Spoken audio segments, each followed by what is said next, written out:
Alléluia. Nous remercions le Seigneur pour avoir notre frère Richard avec son épouse au milieu de nous. Je sais que le Seigneur a préparé quelque chose de formidable pour chacun de nous. Et nous disons bienvenue dans l'église de Châtelet. Alléluia. Nous voulons nous concentrer notre mémoire, notre tête, notre pensée, concentrer sur Jésus. Je vous donne la bienvenue. Je vois quelques visages nouveaux. Encore qu'avec les masques, on n'arrive pas à discerner vraiment à tout le monde. Car je dis à quelqu'un dans la semaine, avec les masques, on dirait qu'on est des voyous. Mais c'est les impositions. On doit garder le masque même pendant le culte. Quand vous savez chanter, vous savez chanter. Quand on ne sait pas chanter, le Seigneur connaît nos cœurs. Nous allons offrir un culte agréable au Seigneur. Mettez-vous avec moi debout, comme ça on va invoquer le nom de Jésus, car Jésus l'a dit, où 2 ou 3 personnes sont assemblées à mon nom, je suis là, au milieu d'eux. Alléluia. Et nous te remercions, Seigneur, car ta présence, Seigneur, il est ici parmi nous encore ce matin. Et nous sommes certains, Seigneur, que tu as préparé ta parole, ta bénédiction, Seigneur, l'onction de ton esprit sur ton Église.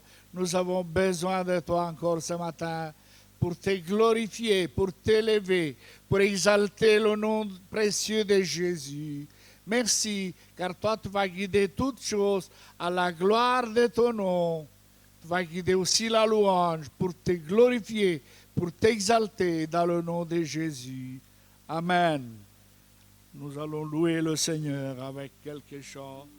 Amen. Alléluia. Amen. Gloire à Dieu.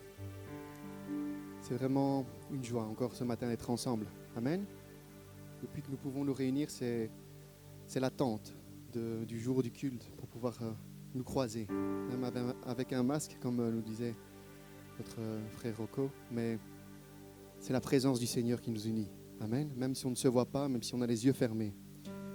Et certaines fois, on a quelqu'un qui vient frapper à la porte. Et certaines portes n'ont pas ce œil de bœuf pour voir la personne qui est derrière.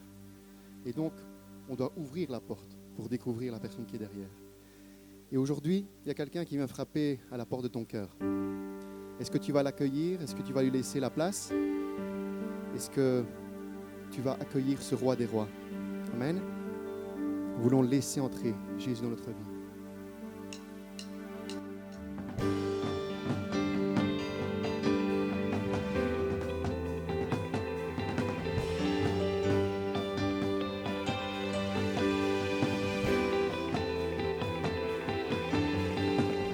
Nous venons célébrer Dieu, nous voulons l'adorer. Devant lui, nous nous courons pour élever son nom. Laissons entrer le roi de gloire, acclamons-le, Dieu de victoire. Il est vainqueur, faisons-lui place. Il est roi et Seigneur.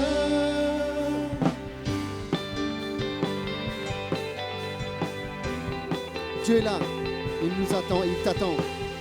Dieu est là, il nous attend, il entend nos prières.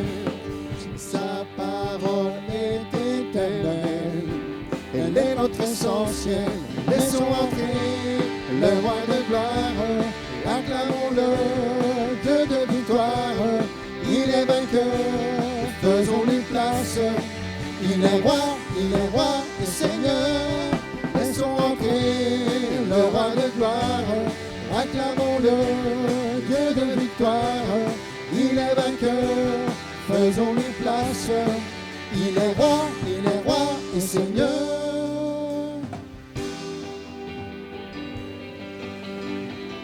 Apprenons déjà à l'accueillir dans notre vie. Dis-lui, Jésus, tu peux entrer. J'ai ouvert la porte. Peut-être que cette porte n'est pas toute grande ouverte, mais lui va pousser cette porte, il va rentrer dans ton cœur et dans ta vie. Accueillons. Accueillons notre Dieu, il est le merveilleux, glorieux, majestueux. Accueillons notre Dieu, il est le merveilleux, glorieux, majestueux. Accueillons. Accueillons notre Dieu, il est le merveilleux, glorieux, majestueux. Accueillons notre Dieu, il est le merveilleux, glorieux, majestueux. Laissons entrer le roi de gloire, acclamons-le, Dieu de victoire, il est vainqueur, faisons-lui place, il est roi et Seigneur, laissons entrer le roi de gloire, acclamons-le, Dieu de victoire, il est vainqueur, faisons-lui place, il est roi et Seigneur. Laissons entrer le roi de gloire, acclamons-le, Dieu de victoire, il est vainqueur, faisons-lui place, il est roi et Seigneur.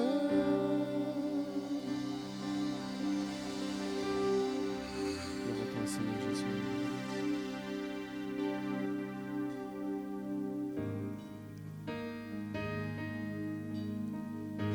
Il n'y a personne comme notre Sauveur qui pourrait toucher ta vie, ton cœur. Tu pourras chercher. Et ce chant dit, je pourrais chercher éternellement. Pourtant, nul n'est comme toi.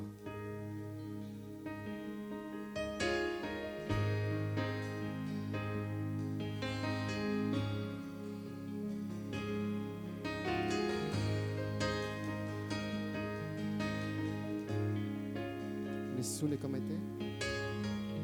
Nessuno è come te, nessun altro sa capire il mio cuore.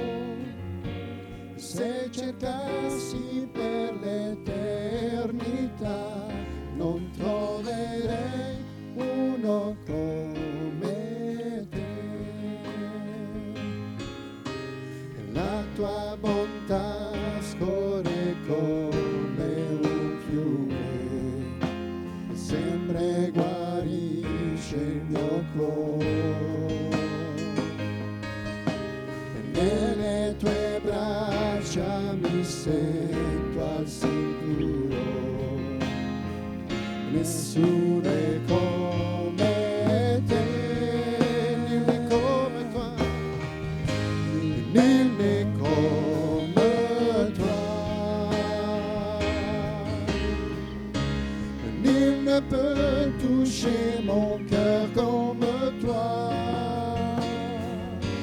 Je pourrais chercher éternellement, pourtant nul n'est comme toi. Ta bonté coule tel un fleuve immense, et c'est ta main qui guérit. L'enfant qui souffre trouve en toi surabri. Nul n'est comme toi. Nul n'est comme toi.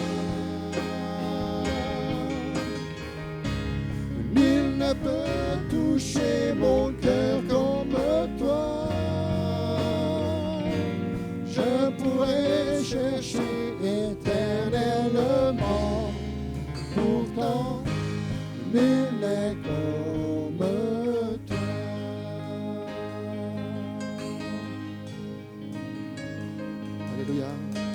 rechercher le Seigneur Jésus. Parce que nous voulons le laisser agir.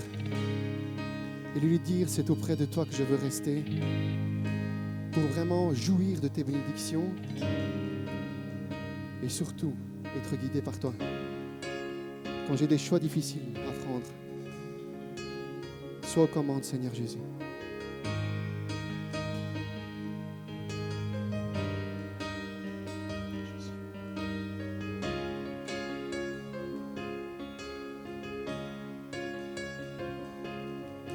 C'est auprès de Dieu que je veux me tenir. Il est mon Seigneur, mon roi. C'est auprès de Dieu que je peux ressentir tout l'amour qu'il a pour moi. C'est auprès de Dieu que je voudrais grandir, entendre le son de sa voix. Je viens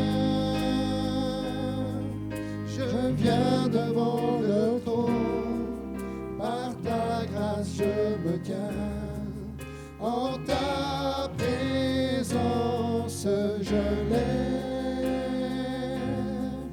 les yeux vers le lieu saint, pour contempler ta face. Je veux rester près de toi. Rechantons ce chant. C'est auprès de Dieu que je veux me tenir. C'est auprès de Dieu que je veux me tenir. Déclare-le de tout cœur. Il est mon Seigneur, mon roi. C'est auprès de toi. C'est auprès de Dieu que je peux ressentir tout l'amour qu'il a pour moi. C'est auprès de Dieu que je voudrais grandir, entendre le son de sa voix.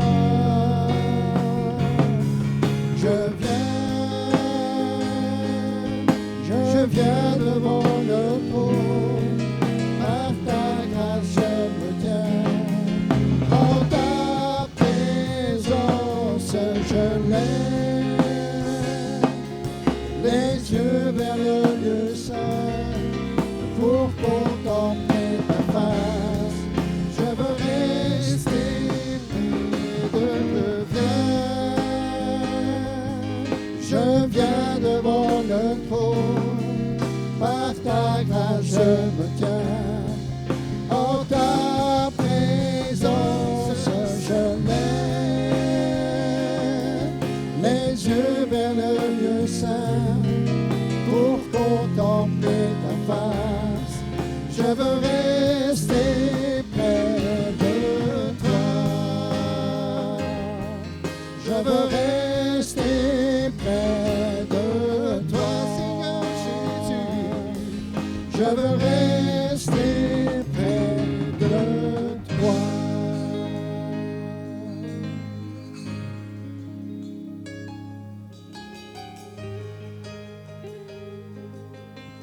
Alléluia. Continuons à louer le Seigneur car il est bon. Alléluia. Gloire au Seigneur. Je voudrais lire un psaume à la gloire du Seigneur qui nous invite à louer l'Éternel, à célébrer son saint nom. Frères et sœurs, nous sommes devant la présence du Tout-Puissant et le psaume 100, il dit « Poussez des cris de joie à l'honneur de l'Éternel, habitant de toute la terre. Servez l'Éternel avec joie. Venez avec allégresse en sa présence. Sachez que l'Éternel est Dieu. C'est lui qui nous a fait et nous lui appartenons. Nous sommes un peuple, nous sommes son peuple, le troupeau dont il est le berger.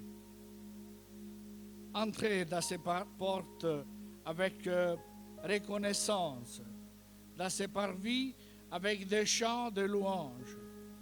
Célébrez-le, bénissez son nom. Car l'Éternel, il est bon, alléluia. Sa bonté dure éternellement et sa fidélité de génération en génération. Louons l'Éternel, frères et sœurs. Cependant, le frère Épiphane, il s'approche ici pour offrir une prière pour nous tous, pour les requêtes de prière, et afin que le Seigneur y manifeste sa puissance au milieu de son peuple, au milieu de nous. Célébrons le Seigneur, car il est bon. Alléluia.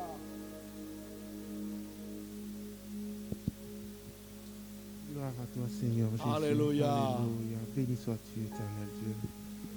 Seigneur Père Tout-Puissant, nous sommes réunis ce matin, Seigneur, devant ton trône de grâce pour te louer et te glorifier, pour exalter ton nom, éternel Dieu, parce que c'est toi qui règnes au milieu de ton peuple. Amen. Et nous Alléluia. invoquons, Seigneur, ce matin ton règne, Seigneur. Que ton règne vienne au milieu de tes enfants, éternel Dieu, et que ta volonté soit faite pour chacun de nous ici présents, Seigneur. Nous mettons nos frères malades entre tes mains, Seigneur. Tu connais leurs souffrances, éternel Dieu. Tu connais les exigences de chacun d'eux, éternel. Nous savons que tu écoutes la prière des saints élevés vers toi, Seigneur. Pardonne-nous, Seigneur, si nous avons dans nos vies, Seigneur, quelque chose qui bloque nos prières ce matin, éternel. Purifie chacun de nous, Seigneur, Alléluia. afin que nos voix puissent monter vers toi, Seigneur, comme des parfums, éternel Dieu Tout-Puissant. Afin que tu puisses intervenir avec toute ta gloire au milieu de ton peuple ce matin, Seigneur. Bénis notre frère qui présentera ta parole, Seigneur. Amen. Oh, Alléluia. parle à travers lui, Seigneur, roi des rois. Nous attendons à Afin toi, que nous puissions, Seigneur, Alléluia. oh, nous approcher encore plus de toi, éternel Dieu. Nous te remercions pour toutes choses. Au nom de ton Fils, le Seigneur Jésus, bénis éternellement. Amen. Amen. Alléluia. Le peuple de Dieu loue l'Éternel. Alléluia. L'Église de Jésus exalte son Seigneur. Continuons à louer le Seigneur. Amen. Alléluia.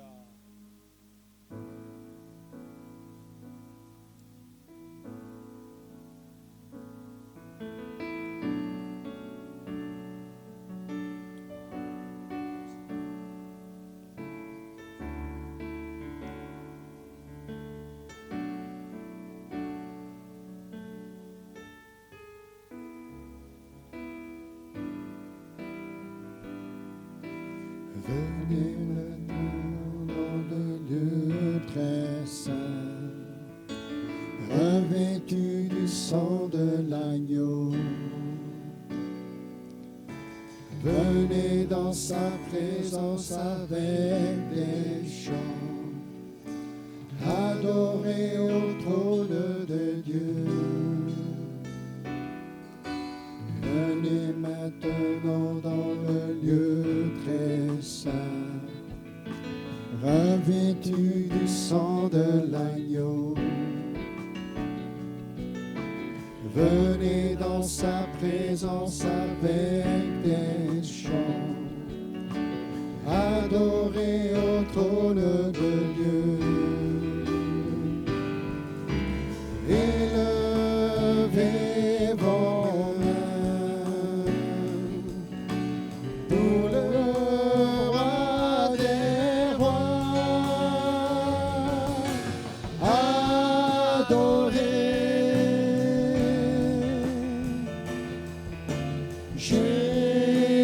Jésus.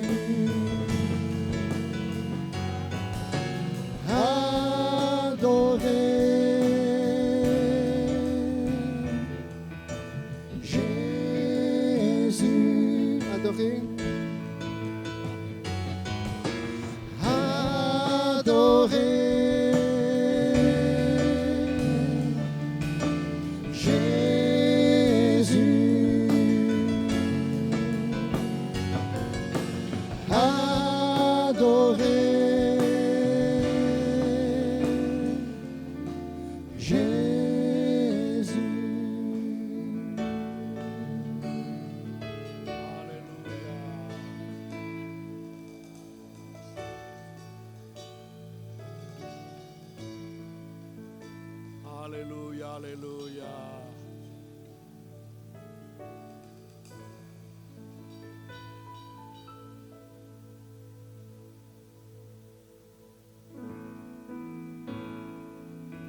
Alléluia, nous voulons rentrer dans la présence du Seigneur, dans le lieu très saint, alléluia, par le sang de l'agneau, versé à la croix de Golgotha.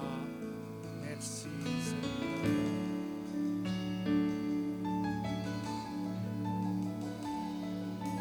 Entra nel luogo santissimo per il sangue dell'agnello. Nella sua presenza con canti al suo trono adoriamo. Entra nel luogo santissimo per il sangue dell'agnello. Nella sua presenza con canti al suo trono adoriamo. Ma i santi anziani a redere loda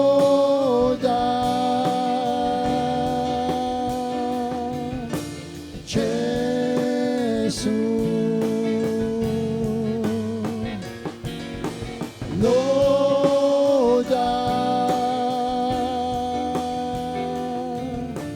Gesù.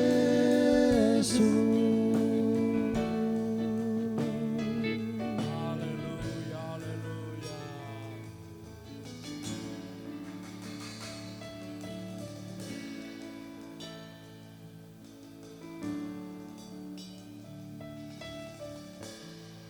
Nous t'offrons la gloire, alléluia. Frères et sœurs, le Saint-Esprit veut chercher une place encore ce matin pour accompagner le croyant pendant ses voyages de la vie. Donne-lui l'opportunité pour nous conduire, pour nous guider, pour nous consoler, pour nous soutenir dans les moments difficiles. Offrons la gloire au Seigneur, frères et sœurs. C'est le moment d'offrir un culte agréable à Dieu. Alléluia. Car le Seigneur, il est bon, il est digne de la louange du peuple de Dieu qu'il a racheté. Seigneur notre Dieu, je te demande de lier chaque chose, chaque pensée, le chasser, qui puisse déranger les pensées, Seigneur, de chacun, et que l'air soit purifié au milieu de nous, Seigneur, qu'il n'y a pas de distraction, Seigneur, pendant l'écoute de ta sainte parole, Seigneur. Lève-toi au milieu de nous, Seigneur. Lève-toi au milieu de ton peuple. Chasse les ennemis, Seigneur. Car toi appartiennent la louange, la gloire, l'honneur, la puissance. Dans le nom précieux de Jésus. Béni éternellement. Amen. Alléluia. Gloire au Seigneur. Amen. Vous pouvez prendre place. Et j'inviterai sans tarder notre frère à nous apporter ce que le Seigneur a mis sur son cœur. Jusqu'à maintenant, le Seigneur a écouté notre prière, nos louanges. Maintenant, nous écoutons ce que la parole de Dieu veut nous enseigner à travers ses serviteurs. Bienvenue, frère. Amen. Alléluia. Bénissons le Seigneur pour la joie d'être ensemble ce matin. Je vous adresse les salutations de nos frères et sœurs de l'Assemblée de Dieu d'Aix-en-Provence, Vicino Marsiglia, près de Marseille, et de notre nouveau pasteur, le pasteur Nathanaël Koudougou, qui est franco-burkinabé, donc, et qui me remplace, puisque depuis le 1er janvier 2020, je suis pensionné, mais je suis toujours professeur à l'Institut de théologie biblique de Léognan, près de Bordeaux, ce qui fait qu'une fois par mois, je monte donc sur Bordeaux. En France, d'Aix-en-Provence, on monte sur Bordeaux, donc pour apporter un cours pour les deuxièmes années concernant les prophètes Ésaïe, Jérémie, Ézéchiel, et puis un cours pour les troisièmes années concernant la relation d'aide que l'on appelait autrefois la cure d'âme, le conseil, la consolation. Très heureux d'être avec mon épouse Rosemary. Nos enfants, Rachel, notre fille aînée, qui est mariée à Franck, ils ont 3 enfants, Mathéo, Linaël et Mila, sont à Montréal, Québec. Esther, notre deuxième fille, qui est mariée à Scott, qui lui est ghanéen. Donc ils ont Isaac et Chadé, ils sont aussi à Montréal, car nos 2 filles ont décidé de poursuivre leurs études à l'Université de Montréal. Donc du coup, nos enfants et nos petits-enfants sont là-bas. Mais il nous reste le dernier, plus d'1m90, plus de 5 kilos, Jean-David, c'est le petit dernier, qui est marié à Barbara, qui est camerounaise. Vous voyez que l'Afrique de l'Ouest est rentrée en force dans notre famille. Elle est du Cameroun. Et ils sont à Noisy-le-Grand, donc près de Paris. Nous avons eu la joie de voir notre fils dernièrement à Liège. Le titre de mon message, c'est « Où est Dieu ?» Nous allons dans la lettre de l'apôtre Paul aux Éphésiens, chapitre 3, et nous lirons des versets 14 à 21. Éphésiens, chapitre 3, versets 14 à 21. Voici ce que l'apôtre Paul écrit aux chrétiens de l'Assemblée de Dieu de la ville d'Éphèse, Éphésiens chapitre 3, verset 14. Voilà pourquoi je plie les genoux devant le Père de notre Seigneur Jésus-Christ, de qui toute famille dans le ciel et sur la terre tient son nom. Je prie qu'il vous donne, conformément à la richesse de sa gloire, d'être puissamment fortifié par son esprit dans votre être intérieur, de sorte que le Christ habite dans votre cœur par la foi. Je prie que vous soyez enracinés et fondés dans l'amour pour être capables de comprendre avec tous les saints quelle est la largeur, la longueur, la profondeur et la hauteur de l'amour de Christ, et de connaître cet amour qui surpasse toute connaissance, afin que vous soyez remplis de toute la plénitude de Dieu. Or, à celui qui peut faire, par la puissance qui agit en nous, infiniment au-delà de tout ce que nous pensons ou demandons, à lui la gloire dans l'Assemblée ou dans toutes les générations, au siècle des siècles. Amen. Nous savons que Dieu est omniprésent, c'est-à-dire que Dieu est présent en tout temps, en tout lieu, en toutes circonstances et en même temps. Alors, pourquoi poser la question « Où est Dieu ?» puisque nous savons que Dieu n'est pas absent. Il est l'éternel présent, il est le « je suis ». Il est toujours là. Mais on peut être des chrétiens nés de nouveau, remplis du Saint-Esprit, fondés sur la parole de Dieu, avoir une foi solide et se poser quand même la question lorsque nous traversons la vallée de l'ombre de la mort. Dans toutes nos tragédies, au milieu de toutes nos souffrances, de nos accidents, de nos deuils, la question peut se poser « Où est Dieu ?»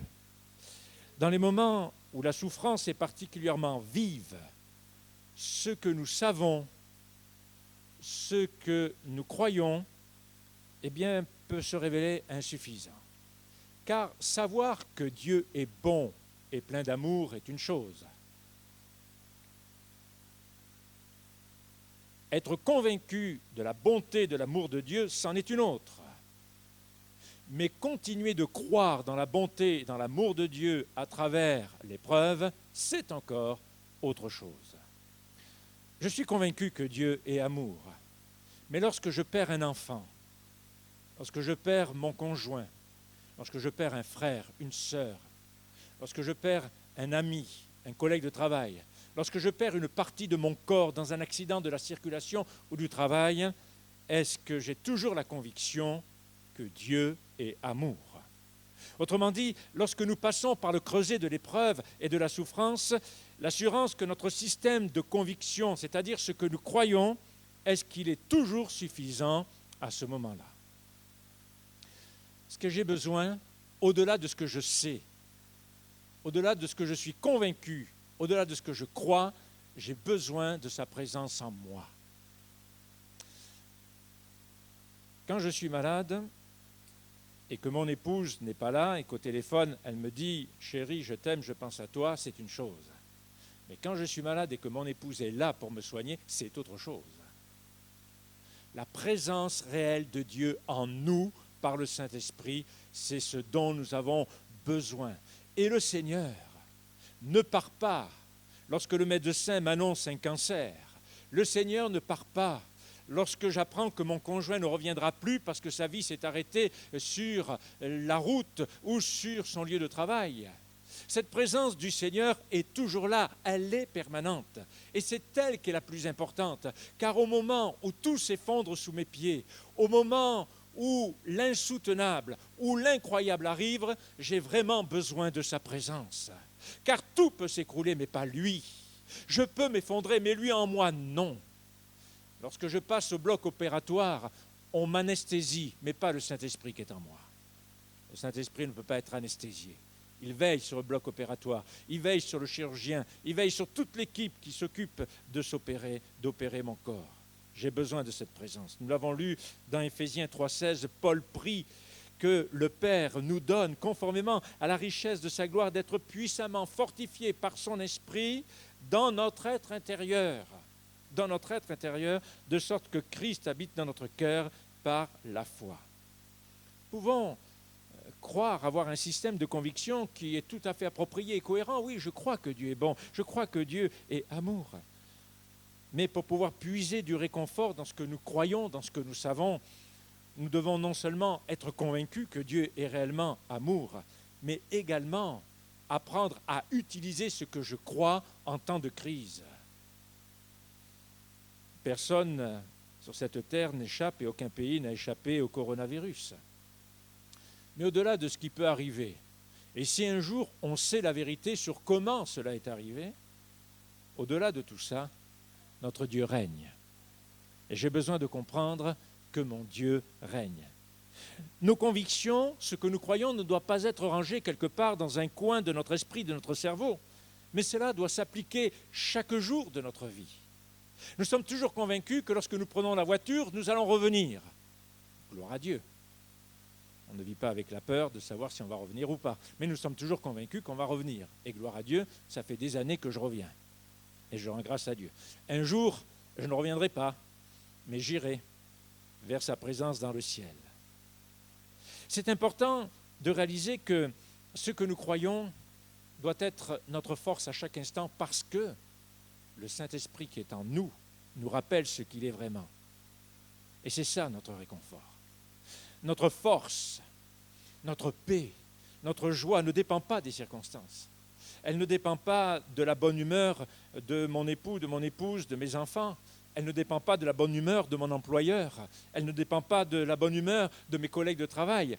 Mais cette conviction, elle dépend de la présence du Seigneur dans mon cœur, dans ma vie, qui, lui, ne change pas. Il est toujours le même, éternellement. Dans le psaume 146, verset 3, il est écrit « Ne placez pas votre confiance dans les grands, ces grands qui naviguent comme ils peuvent, dans les hommes qui sont incapables de sauver.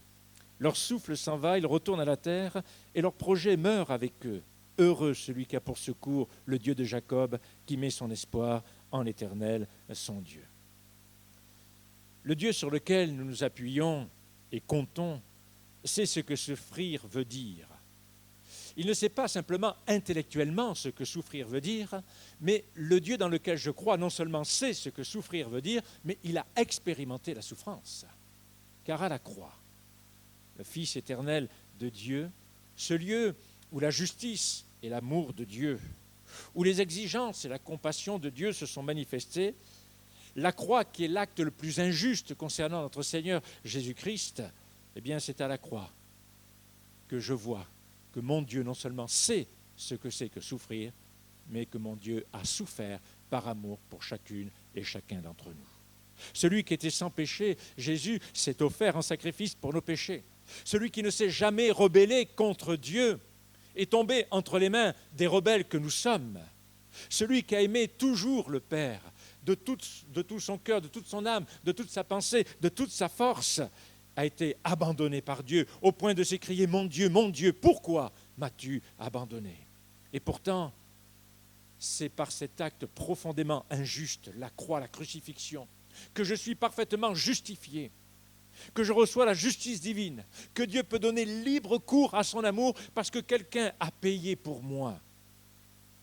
Et c'est là que j'expérimente la grâce, l'amour, le pardon, la paix, et que je goûterai à l'espérance éternelle et glorieuse.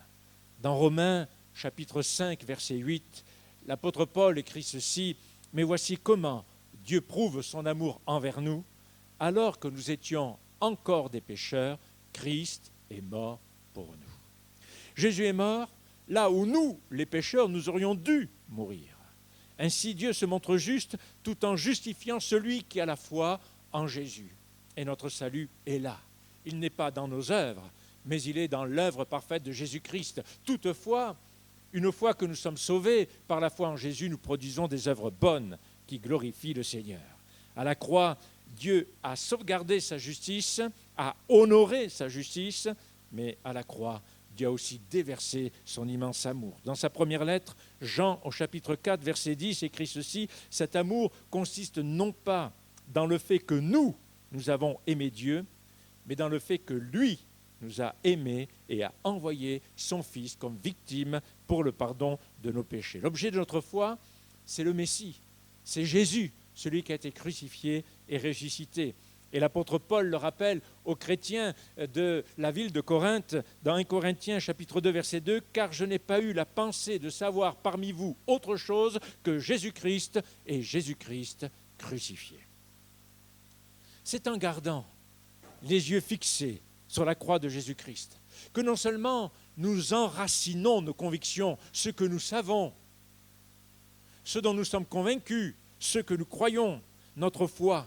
C'est là, à la croix, que nous enracinons notre foi dans le Dieu aimant et fidèle. C'est là que nous comprenons que cet amour qui s'est sacrifié, cet amour qui nous sauve, est un amour qui nous donne un exemple inégalable de confiance dans la souffrance, d'humilité dans la souffrance, d'obéissance dans la souffrance, de pardon dans la souffrance, parce que bien qu'il ait souffert, il a continué à nous pardonner, de souffrance et aussi de dignité dans la souffrance. Pourquoi ? Parce que Jésus a fait une chose que vous et moi, nous devons faire dans les moments de crise, dans les moments de difficulté. Jésus a fixé les regards, non pas sur la croix, non pas sur ses douleurs et ses souffrances, mais sur celui qui a tout pouvoir dans le ciel et sur la terre. À l'heure où l'on vous annonce une terrible nouvelle, n'oubliez pas de regarder à celui qui entend la même chose que vous et qui est là et qui est encore au contrôle de toutes choses et qui peut toutes choses. Le prophète Ésaïe, au chapitre 53, versets 4 et 5, nous rappelle ceci: « Cependant, ce sont nos souffrances qu'il a portées. C'est de nos douleurs qu'il s'est chargé. Nous l'avons considéré comme puni, frappé de Dieu et humilié, mais il était blessé pour nos péchés, brisé pour nos iniquités. Et le châtiment qui nous donne la paix est tombé sur lui, et c'est par ses meurtrissures que nous sommes guéris. » Quelle paix nous avons en Jésus-Christ! Une paix extraordinaire. Nous pouvons nous endormir en paix, et nous lever en paix. Nous savons que cette journée est entre les mains de celui qui a le contrôle de toutes choses. Ma vie n'est pas entre les mains d'un destin hasardeux et impersonnel, mais ma vie est entre les mains du Créateur tout-puissant, rédempteur et glorieux, entre les mains de mon Père qui est dans les cieux, entre les mains de ce frère aîné et glorieux, mon Sauveur et mon Seigneur Jésus-Christ, entre les mains du Consolateur qui est l'Esprit Saint. Dans Hébreux chapitre 2, verset 9, il est écrit: « Toutefois, celui qui a été abaissé pour un peu de temps au-dessous des anges, Jésus, nous le voyons couronné de gloire et d'honneur à cause de la mort qu'il a soufferte. Ainsi, par la grâce de Dieu, il a connu la mort pour tout être humain. Par la grâce de Dieu, il a connu la mort. C'est une grâce qu'il ait connu la mort. En effet, celui pour qui et par qui toute chose existe voulait conduire à la gloire beaucoup de fils et de filles. Il lui convenait donc de qualifier parfaitement par des souffrances l'auteur de notre salut. Parce qu'il a souffert, Jésus est qualifié pour nous sauver. Nous n'avons pas quelqu'un qui a ouvert le ciel et qui a dit « Oh les hommes, on pense à vous » et puis qui a refermé le ciel. Non, non, ça c'est facile. Parfois, nous avons des prières faciles. Parfois, nous sommes pressés de dire Amen et de voir la personne avec son problème partir. Mais ce n'est pas comme ça que Dieu règle les choses.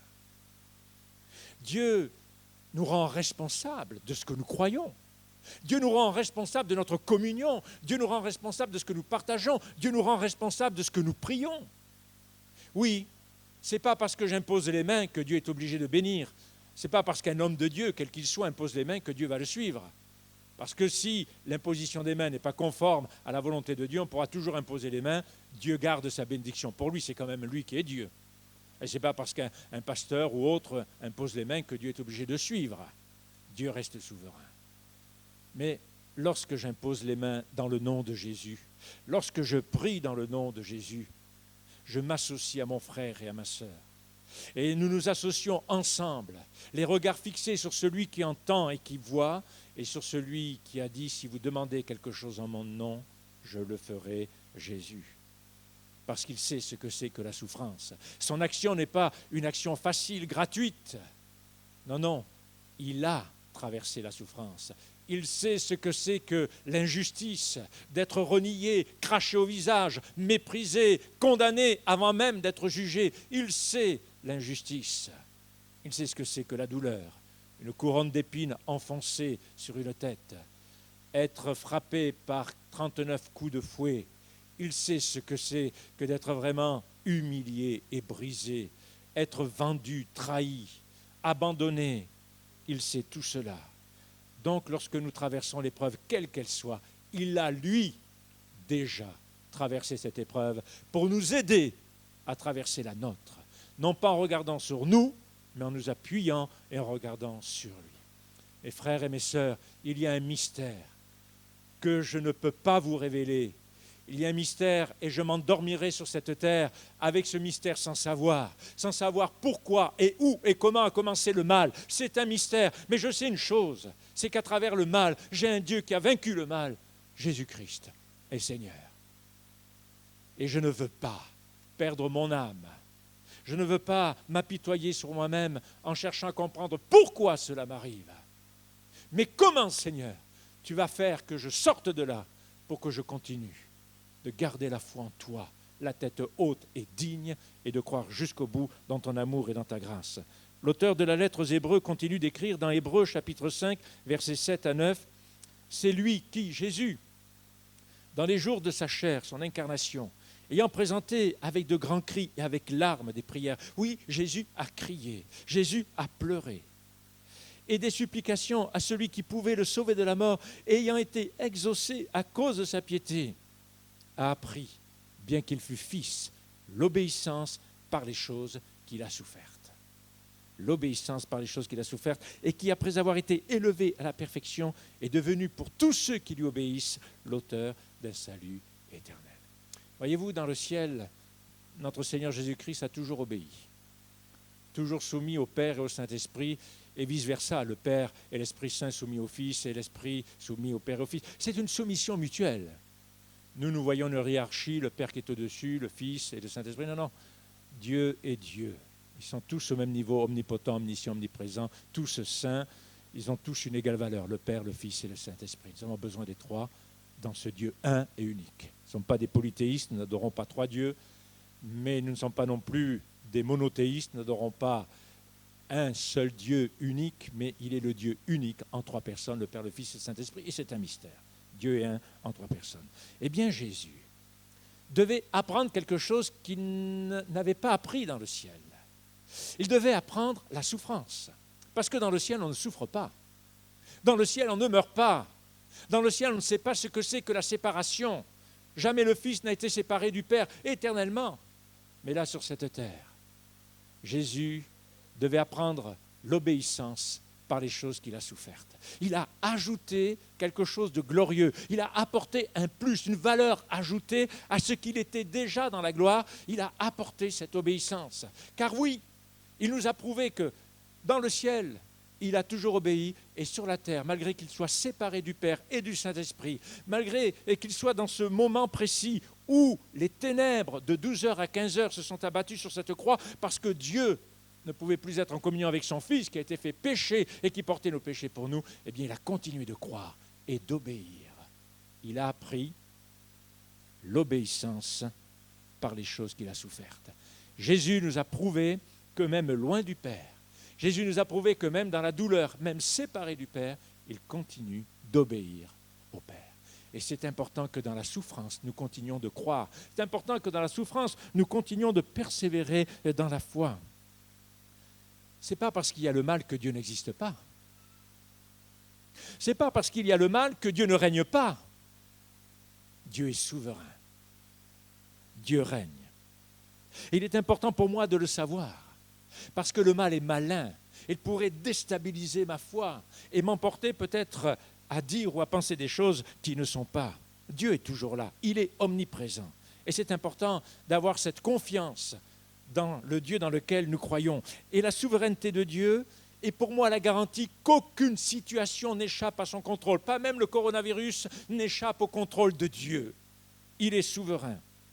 Romains 8, 28, nous savons du reste que toute chose concourt au bien de ceux qui aiment Dieu et de ceux qui sont appelés selon son dessein. Dieu travaille pour notre bien. Dieu travaille pour notre bien. Parfois, on ne comprend pas pourquoi on a la fièvre, pourquoi on est arrêté au lit. Mais Dieu travaille pour notre bien. Pourquoi je passe à l'hôpital? Dieu travaille pour mon bien. On est tellement dans l'activisme, dans l'activité. On est tellement occupé à droite et à gauche. On prie, oui, mais c'est un peu expéditif. On lit la Bible, oui, mais c'est un peu rapide. On passe plus de temps avec nos smartphones, avec nos tablettes, avec nos Android. Ce que Dieu souhaite, c'est que vraiment, nous puissions bien comprendre qui il est. Et chaque jour, avant de commencer la journée, chaque jour de bien comprendre qu'il restera toujours, quoi qu'il arrive, ce qu'il est, le Dieu qui règne, le Dieu souverain. Sa bonté, sa puissance, son amour sont illimités. Ah, c'est peut-être facile de suivre une route tracée par notre volonté et de suivre un chemin que Dieu trace, mais dont on ne sait pas où il mène. Quand Dieu dit à Abraham, quitte ton pays, va dans le pays que je te montrerai, oui, mais montre-le-moi le pays. Non, je te le montrerai. Oui, mais Seigneur, montre-le-moi. Pasteur, moi si je vois, je crois. Bien justement, c'est le contraire. Dieu dit, si tu crois, tu verras. Ah, mais ça ne va pas, ça. Ah, ça ne va pas pour vous, mais ça va pour Dieu. Donc c'est important pour nous de faire comme Dieu nous le demande. Si tu crois, tu verras. Si tu crois, tu verras. Et souvent, chaque fois que j'ai cru, j'ai vu, par la grâce de Dieu. En plus, notre Dieu n'est pas prisonnier du temps. Nous, le temps passe. Et il est important que dans le temps, il y ait des choses qui se passent. Ça, nous sommes tout à fait d'accord. Mais Dieu n'est pas prisonnier du temps. Dieu n'est jamais en retard. Dieu n'est pas en avance non plus. Dieu est à l'heure. Parfois, nous souhaiterions que Dieu fasse plus vite. Et parfois, nous sommes tentés de lui donner un coup de main. Et chaque fois que nous donnons un coup de main à Dieu, c'est la catastrophe. Un petit peu comme cet enfant de 3 ans qui veut aider sa maman à préparer la pâte à pizza, mais qui fait un peu n'importe quoi. Un peu de sel, mon chéri. Pouf, tout le pot de sel dans... Ah, catastrophe. Ouais, mais il a que 3 ans. Et lui, un peu de sel, c'est tout le pot de sel. À 3 ans, qu'est-ce que vous pensez, un peu de sel? C'est quoi? Il vaut mieux laisser faire la maman. Le temps passe, ça c'est sûr. Mais Dieu demeure et reste le même. Et dans ce temps qui passe, nous ne sommes pas sans Dieu. Comme je le disais tout à l'heure, il est le je suis, l'éternel présent. Dieu n'est jamais absent, même pas une fraction, même pas un dixième, un centième de seconde. Dieu est l'éternel présent. Il est toujours présent. Ça veut dire qu'il connaît parfaitement ma vie. Il connaît parfaitement chaque moment de ma vie. Et c'est vrai parce qu'il est l'éternel présent que le présent que je vis est vraiment un présent pour moi, un cadeau, parce que Dieu est là. Et Paul le rappelle dans Romains chapitre 8, verset 18, « J'estime que les souffrances du moment présent ne sont pas dignes d'être comparées à la gloire qui va être révélée pour nous. Nous souffrons pour un peu de temps, mais la gloire, c'est l'éternité. » Il n'existe pas non plus de degré de difficulté, ni de contretemps pour Dieu. Il n'y a aucun problème qui soit plus grand que notre Dieu. Nous avons vu des personnes être guéries d'un cancer, d'autres pas.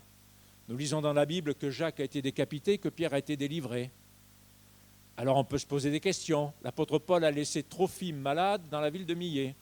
Mais combien de miracles et combien de guérisons l'apôtre Paul a vu se produire par son ministère. Dieu fait ce qu'il veut. Je n'ai pas à juger Dieu.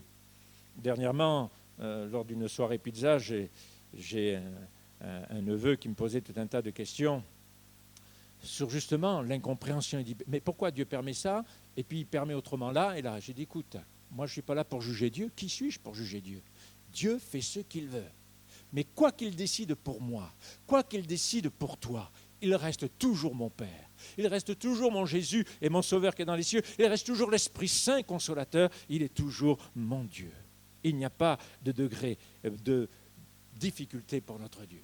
Alors, le problème peut venir parfois parce que nous faisons des projets.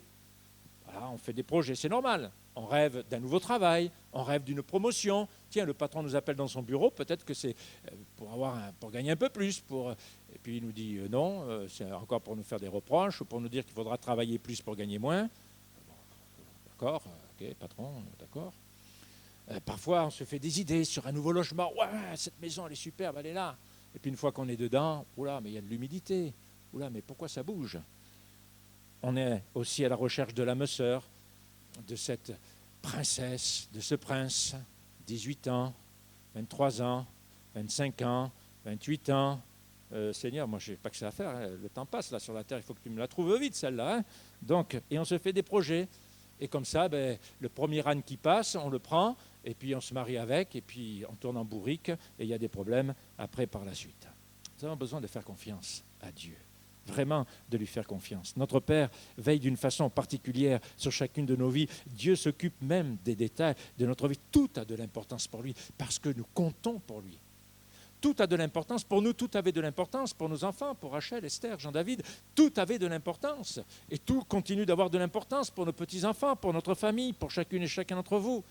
Même dans ce lieu, vous êtes important pour nous et nous avons respecté parce que nous vous aimons, parce que vous nous aimez, nous avons respecté ces gestes qui feront que bien ces moments vont se passer dans la quiétude, dans la tranquillité et dans la sérénité. Et ce qui me rassure, c'est que le Dieu dans lequel je crois n'est pas un Dieu de plâtre, de marbre, n'est pas quelque chose d'éthéré, quelque chose de subtil. Non, non, le Dieu dans lequel je crois est vrai et il est personnel. Il me voit, il m'entend, il me parle, il me répond, à travers les circonstances, à travers les autres, mais Dieu parle, Dieu agit, c'est un Dieu personnel que nous avons. Et quoi qu'il arrive, n'oublions jamais que nous vivons dans cette présence permanente de Dieu. Et quand il devient trop difficile de croire en Dieu, alors l'homme a tendance de se détourner de lui. Mais je vous pose la question, vous abandonnez Dieu. Ah, s'il y avait un bon Dieu, il n'aurait pas pris mon fils, il n'aurait pas pris ma femme, s'il y avait un bon Dieu, d'accord? Mais vous allez vous tourner vers qui? Vous allez vous tourner vers quoi? Vous allez vous tourner vers la dépression? Vous allez vous tourner vers les tranquillisants? Abandonnez Dieu pour se tourner vers qui? Moi, je veux bien. Si vous me proposez mieux que Dieu, d'accord. S'il y a mieux que Jésus, dites-le moi. Mais je peux vous dire, jusqu'à preuve du contraire, que je n'ai jamais trouvé vraiment nul n'est comme lui, nul n'est comme toi. Tu es Seigneur et tu es glorieux et à ton nom soit toute la gloire. Et lorsque je traverse la vallée de l'ombre de la mort, je sais que Jésus l'a traversée pour moi et qu'il en est sorti vainqueur. Et qu'un jour je la traverserai, cette vallée de l'ombre de la mort, mais que je ne serai pas seul, car il sera avec moi. Mon épouse me tiendra la main, mais elle restera de ce côté-là, tandis que lui sera là, de l'autre côté, pour m'attendre. Il est là. Je termine par cet exemple, on connaît tous Job. Si vous faites bien attention, Job a toujours cru en Dieu.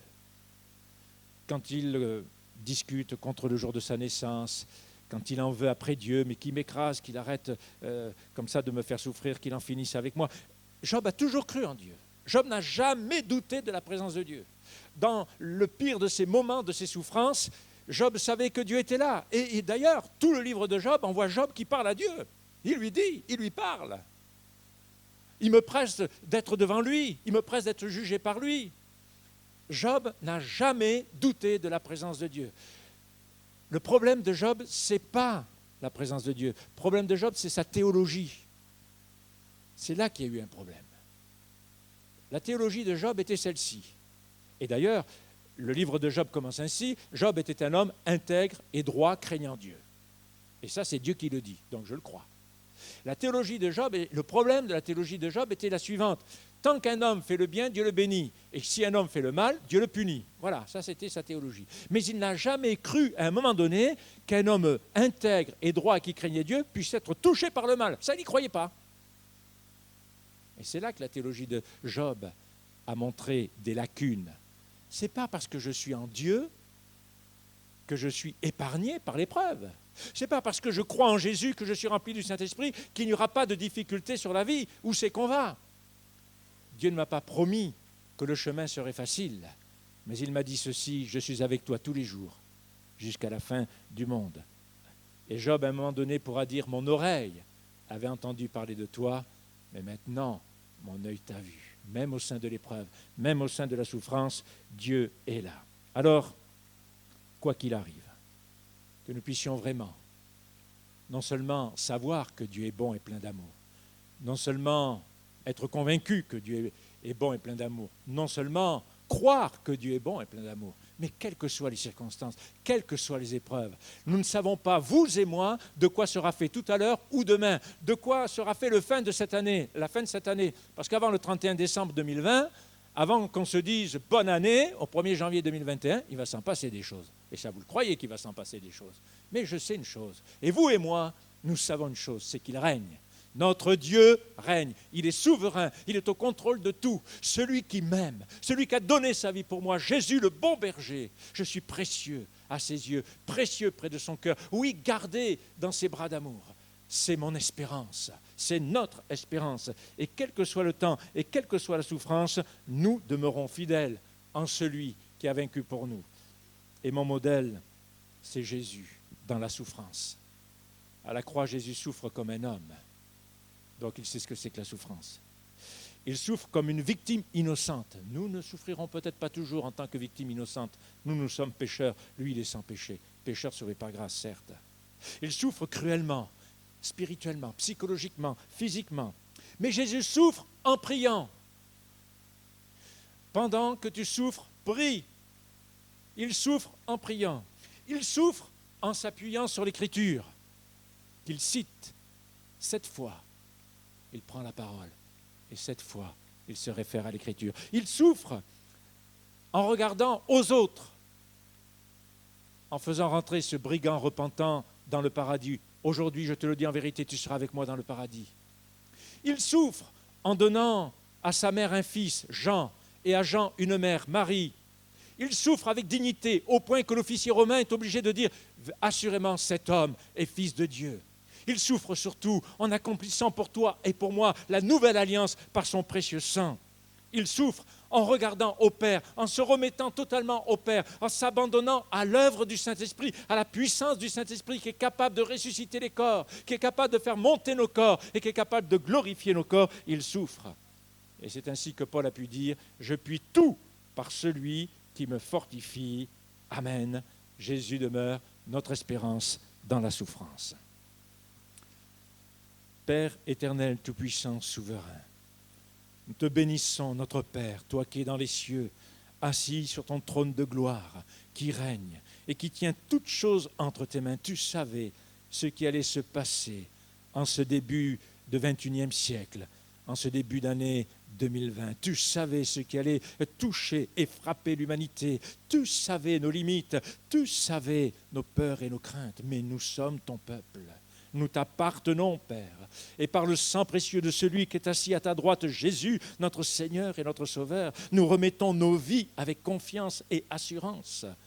Seigneur Jésus, merci d'être le divin berger qui nous garde, qui nous conduit, qui nous bénit jour après jour. Merci pour la présence de la personne et le ministère du Saint-Esprit qui est en nous, esprit de consolation, esprit de protection, esprit qui nous conduit, qui nous guide dans toute la vérité, esprit qui nous prévient. Père éternel tout-puissant, bénis chacune de nos vies, bénis cette assemblée, bénis ton serviteur, sa famille, là où il se trouve, étends tes mains sur nos frères et nos sœurs, là où ils sont. Souviens-toi de celles et de ceux qui sont hospitalisés, qui ont besoin de ta grâce. Père, merci d'agir maintenant. Nous restons dans la prière et j'aimerais simplement prier pour celle, pour celui. Vous vous levez simplement à votre place, vous restez à votre place. J'aimerais prier pour quelqu'un ce matin qui a besoin d'une grâce particulière. Je t'invite à faire un acte de foi, à te lever. Parce que celui qui sauve est vivant et présent au milieu de nous. Celui qui guérit est vivant et présent au milieu de nous. Celui qui baptise dans le Saint-Esprit est vivant et présent au milieu de nous. Y a-t-il quelqu'un ce matin qui a besoin du secours, de la grâce de Dieu? Je l'invite simplement à se lever à sa place et je prierai pour vous. Père éternel, Dieu Tout-Puissant, tu vois ces bien-aimés qui se lèvent devant le trône de ta grâce. Seigneur Jésus, je te prie maintenant d'étendre ta main bénissante, ta main cicatrisante, ta main qui délivre, ta main qui guérit, ta main qui produit l'impossible maintenant sur chacune de ces vies. Père éternel, au nom de Jésus, qu'il en soit ainsi maintenant, que ta grâce et ta bénédiction touchent ces amis, les accompagnent et les gardent. Au nom du Christ roi. Amen. Que Dieu vous bénisse. Vous pouvez reprendre place.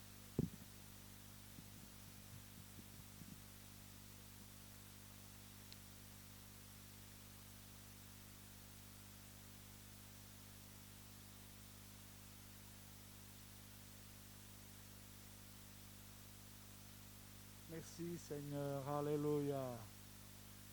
Frères et sœurs, le Seigneur a parlé.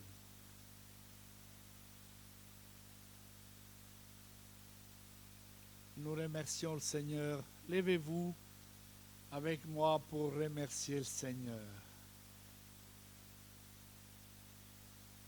Nous te remercions, Seigneur, car toi, tu connais les besoins de chacun de nous.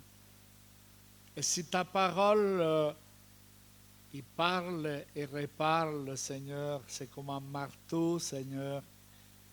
C'est parce que toi, tu veux du bien pour ton peuple, Seigneur. Et nous te remercions. Nous te remercions pour ta vivante parole à travers cet instrument, ton serviteur venu de loin, Seigneur, qui nous a porté ton conseil, Seigneur, le conseil de ta sainte parole. Merci pour ta présence, Seigneur, car toi, tu es le Dieu fidèle, Seigneur. Tu ne pourras pas renier toi-même, Seigneur. Tu as fait tes promesses, Seigneur, et tes promesses sont oui et amen, Seigneur.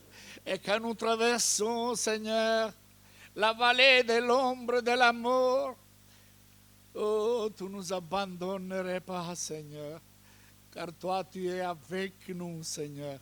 Fidèle est celui qui a fait les promesses. Et nous te remercions, Seigneur.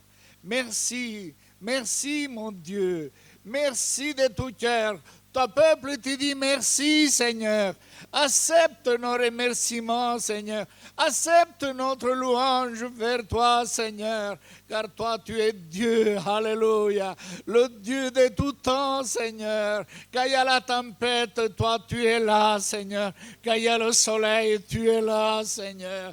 Dans les souffrances, tu as été là avec nous, Seigneur. Et tu seras encore là avec nous.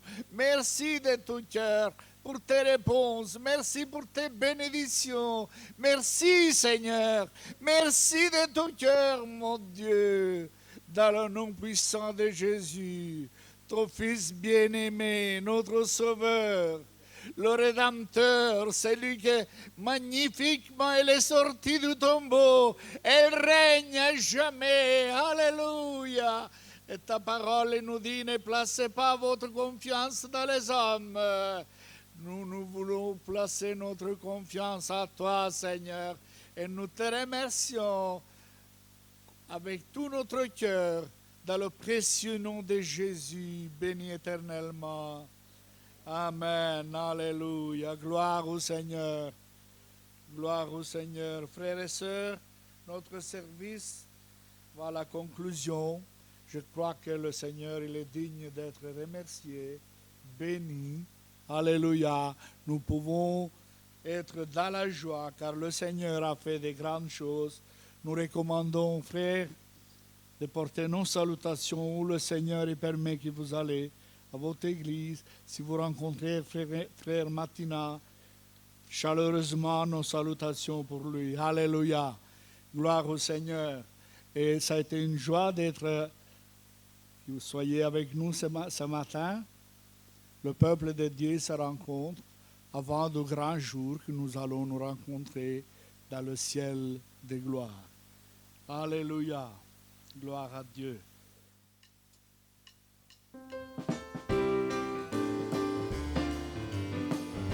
Nel cammin che io farò, Nel cammin che io farò, avrò sempre davanti a me Gesù Cristo Redentore, mi sostiene per la fede. sur le chemin, Sur le chemin va sans peur, car Jésus est devant toi. Il veut être ton sauveur. Oh, suis-le par la foi. Et si tu tombes en chemin, regarde à Jésus ton roi. Il est dans le très saint et il prie pour toi. Un jour Jésus viendra. Un jour Jésus reviendra. Faisons la fête pour lui. Oh, quel immense bonheur! Dans son ciel, il te prendra. Bénis-le dans ton cœur.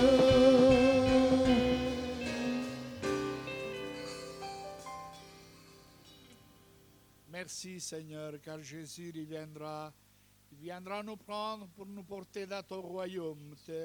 Fais que nous soyons prêts, Seigneur, pour ces grands événements, Seigneur, car tu as promis que tu viendras. Merci, Seigneur. Nous nous attendons, Seigneur. Nous attendons que toi, tu reviens pour nous prendre, Seigneur. Reste avec nous cette journée. Bénis chacun de nous. Accompagne ceux qui vont en vacances, Seigneur. Que ta présence, Seigneur, soit avec tous tes enfants, dans le nom puissant de Jésus. Amen. Alléluia. Amen. Que Dieu nous bénisse.